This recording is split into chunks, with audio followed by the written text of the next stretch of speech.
गाजियाबाद की प्रीति चंदेल एक IT company में जॉब करती हैं। वे युवा और सिंगल हैं, इसलिए उनका ज्यादा खर्च नहीं है। पैसे बच जाते हैं तो उन्होंने इसे शेयर बाजार में लगाने का मन बनाया। बस उन्होंने रिसर्च शुरू कर दी, लेकिन मन में सबसे बड़ा सवाल ये है कि आखिर अच्छे शेयर चुने कैसे।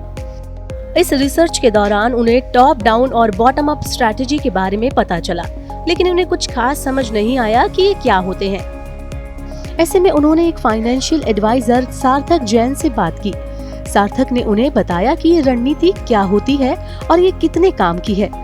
तो बात यूं है कि शेयर खरीदना आसान नहीं है, लेकिन ये स्ट्रैटेजी आपको शेयर चुनने में काफी मदद देती है। इसके लिए अक्सर दो तरह के टूल इस्तेमाल किए जाते हैं, टॉप डाउन और बॉटम अप। पहले समझ लेते हैं कि टॉप डाउन अप्रोच क्या होती है। टॉप डाउन अप्रोच में ये मानकर चला जाता है कि पूरे एक खास इकोनॉमिक साइकिल के दौरान कुछ सेक्टर बेहतर प्रदर्शन करेंगे। मिसाल के तौर पर जब अर्थव्यवस्था मजबूत होती है तो बैंकों के बेहतर प्रदर्शन की उम्मीद की जाती है। इसी तरह कम ब्याज दरों के माहौल में ऐसे सेक्टर्स तेजी से तरक्की कर सकते हैं जिनमें बड़े पैमाने पर पूंजीगत खर्च की जरूरत होती है। इस तरीके से ऐसे सेक्टर्स की पहचान करने में मदद मिलती है जिनको एक खास इकोनॉमिक साइकिल के मुनाफे की उम्मीद होती है।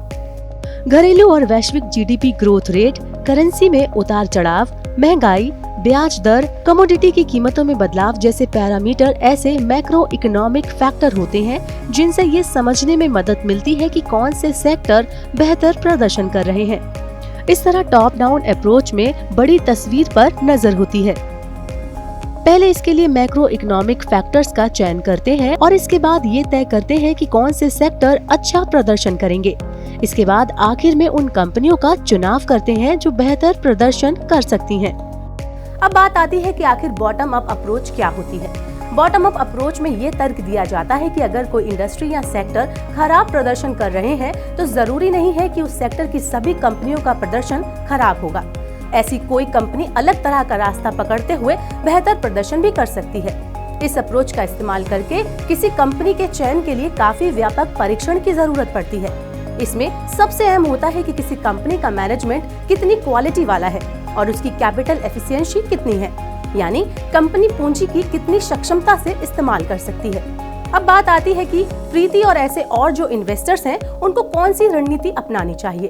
तो आपको बता दें कि ऐसे निवेशक अक्सर बॉटम अप रणनीति का इस्तेमाल करते हैं, जिनको किसी कंपनी के फंडामेंटल्स के बारे में गहरी समझ हो और जो शेयर की ट्रेडिंग नहीं करते हो बल्कि शेयर्स को होल्ड करते हैं। टॉप डाउन हो या बॉटम अप, दोनों तरह की रणनीति के अपने फायदे और नुकसान होते हैं। टॉप डाउन अप्रोच में किसी देश के निवेश वातावरण के बारे में ज्यादा बड़ी और व्यापक तस्वीर मिलती है। वहीं बॉटम अप अप्रोच से ऐसी अलग अलग कंपनियों की पहचान करने में मदद मिलती है जिनके अंदर ग्रोथ की अच्छी संभावना होती है और जिनका अच्छा वैल्यूएशन होता है। हर अप्रोच के ऐसे कई पहलू होते हैं जो कुछ निवेशकों के लिए उपयुक्त होते हैं तो कुछ निवेशकों के लिए अनुपयुक्त। इसी को देखते हुए ज्यादातर निवेश एक्सपर्ट मिलीजुली रणनीति अपनाने की ही सलाह देते हैं। CFP और इन्वेस्टोग्राफी की फाउंडर श्वेता जैन भी बॉटम अप रणनीति को बेहतर मानती हैं। वे कहती हैं कि ऐसी कंपनियों का चुनाव करें जो अच्छी हो, अच्छे प्रोडक्ट बना रही हो, अच्छा मुनाफा कमा रही हो और इसके बाद ये देखें कि अपने सेक्टर में उनकी क्या पोजीशन है।